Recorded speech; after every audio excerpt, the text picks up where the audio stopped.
attendance records all week long, and what a final they have today. Monica Seles gives you some information on her. Left-handed, as you see, but she hits off both sides. Two-handers on her ground strokes. 16 years old, and she's from Yugoslavia, now makes her home with her family in Florida. Her biggest win, of course, the French Open this year, when she had a stunning win over Steffi Graf. That tiebreaker in the first set was the whole match. She came down from 4 set points to win that. And Mary, she does hang out the baseline, doesn't she? Oh, very much so. I mean, she's not nearly as all-court a player as her opponent, and I think that's one of the big weaknesses of her game. She's going to have to build that in the years to come, but she is so powerful from the baseline. She's hit so very, very hard and early.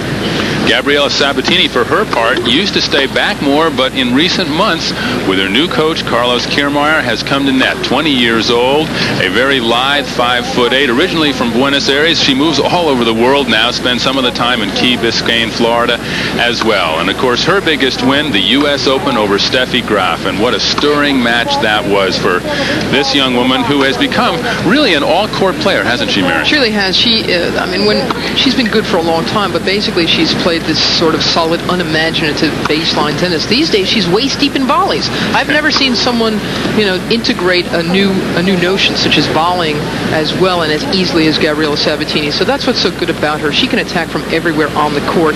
Her backhand especially has been working wonderfully for her in the last few days. She stunned Steffi Graf with some backhand returns yesterday that I've just never seen from her. If there is a weakness, it is her serve. She won the U.S. Open serving sometimes at 49 miles an hour. No one was able to attack her, but it is in fact an attackable serve, especially against someone like Seles, who returns so well. It's sort of unfair for me to say that her conditioning is a question mark. It always used to be, but I still think it's something. She plays such a physical game that she can get tired, more tired, I think, than Seles. So that's why we put down conditioning as a potential weakness in this match. And that's going to be a factor. 3 out of 5 sets. Seles, for her part, as I mentioned, she hits two-fisted off both sides, and it will be interesting to see what she does with the serve of Sabatini. Well, she'll be trying to climb all over her, Kim. There's no two ways about that. Her return of serve is a very, very big weapon of hers. It's better than her serve, in fact, much better. She hits, again, very hard and very early, and her fighting spirit is why she is still involved in playing Sunday tennis, because she has not played that well. Her weaknesses, as you can see, she has been off form. And it's only through a lot of guts that she's been able to hang around. In her net game, again, she's just not comfortable there. She's really going to have to work on the mechanics of her net game to make it better. It has come down to this. After nearly 11 months of the Women's Pro Tour, the final tournament of the year for these two, Monica Seles, 16 years old, who right now actually, and these results will be official come Monday, has moved up to number 2 in the world, because Martina Navratilova, who has 2 bad knees, had them operated on, was not here this week. Sabatini to serve first, best 3 out of 5.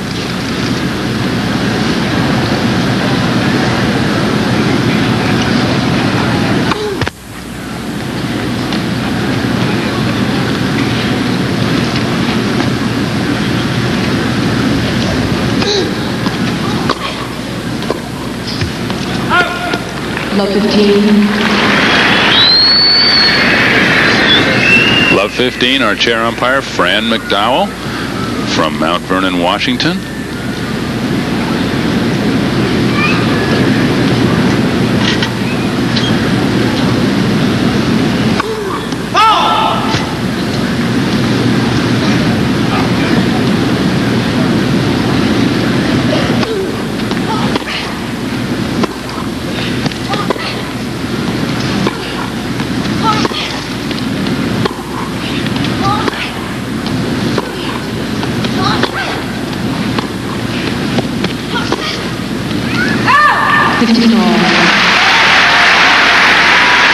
Seles lost that point, but I feel strongly that the long points will be won largely by Monica.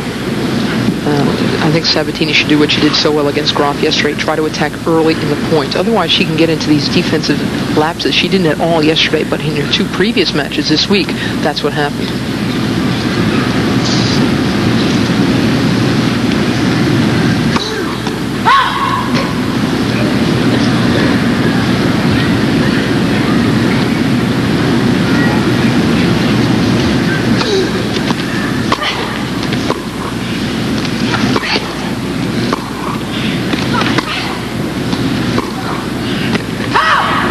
Just wide. 15-30. Here's a look at Monica's record so far. 53-6. 8 singles titles. Well, 6 of those were in a row.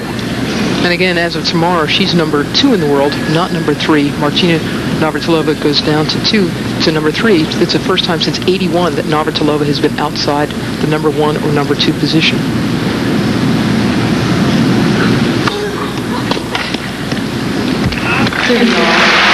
30 all. Look at Seles' record. The only really crummy tournament she had was at the U.S. Open when she lost to Linda. I'm Italian, but I like to serve in volley Ferrando. And here's a look at Sabatini's record, 49-13. Not quite as impressive as Seles's, but nevertheless, that U.S. Open title, ooh, what a dandy that was.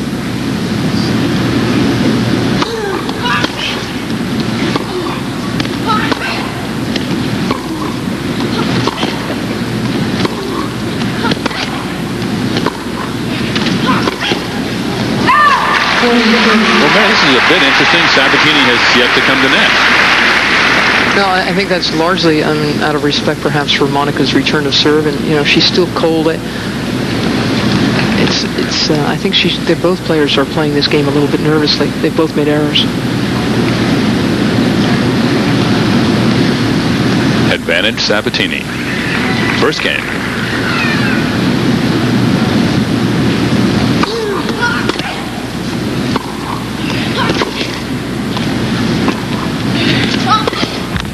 And Sabatini comes to net. She wins the first game of this match. We'll be back to Madison Square Garden in a moment. She wants to be the one who decides when things get going. Used that tactic very effectively against Steffi Graf.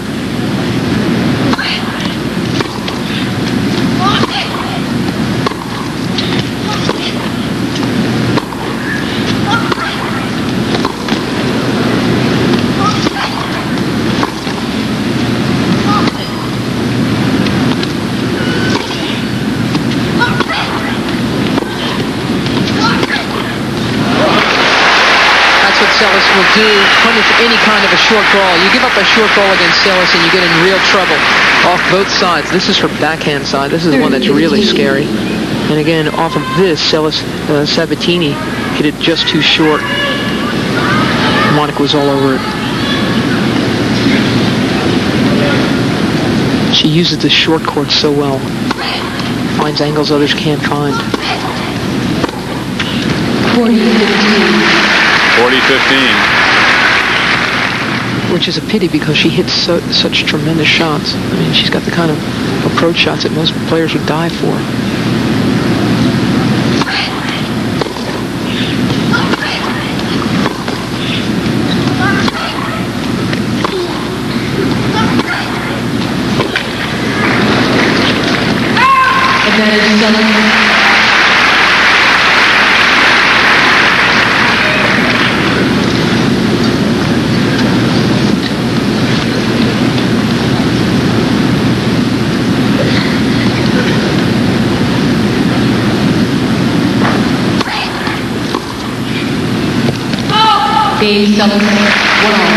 Just long, and that game goes to Seles. 1-all, first set. Kim, as you said, Gabby was 16 years old just a couple of years ago, and she played pretty much the same way. And Monica, she's just a kid. Yeah. She's already got so much game, but she's really got it like Roth. She can do so much more at the net, put points away. I mean, that's what Sabatini can do better than those two, is end points from the net. And she has seemed increasingly inclined to do that in the last 6 months.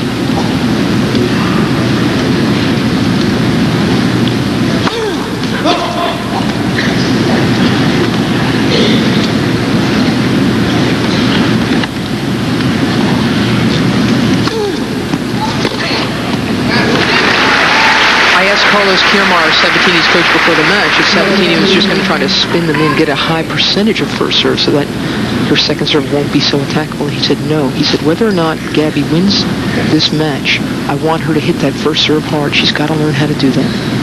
Which I thought was a gutsy call.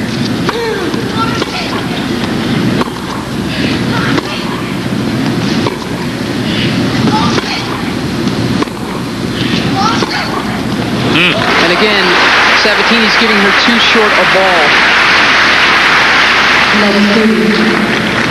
Seles has all kinds of time. Look, she's not worried at all about this. There's nothing, she's not being rushed. She just gets to bang her shots.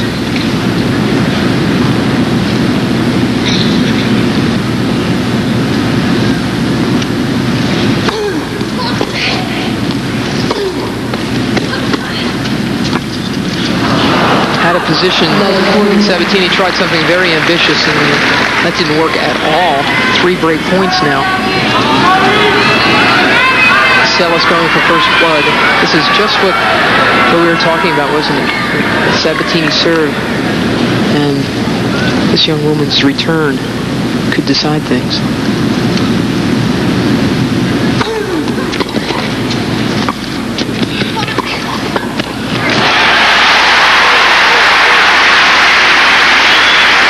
That's pretty, isn't it? These fans here are crazy for Gabby. They're just wild. They do the same thing there.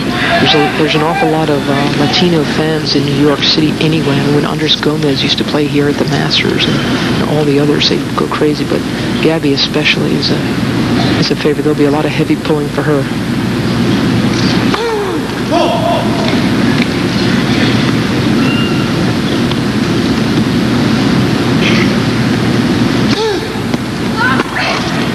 There it is again. A very short second serve off the racket of Sabatini. So, Monica Seles draws first blood. She leads 2-1 for Gabriela. I think the big point he made there is getting her to believe that even if she loses the point in net, she's still got to keep coming.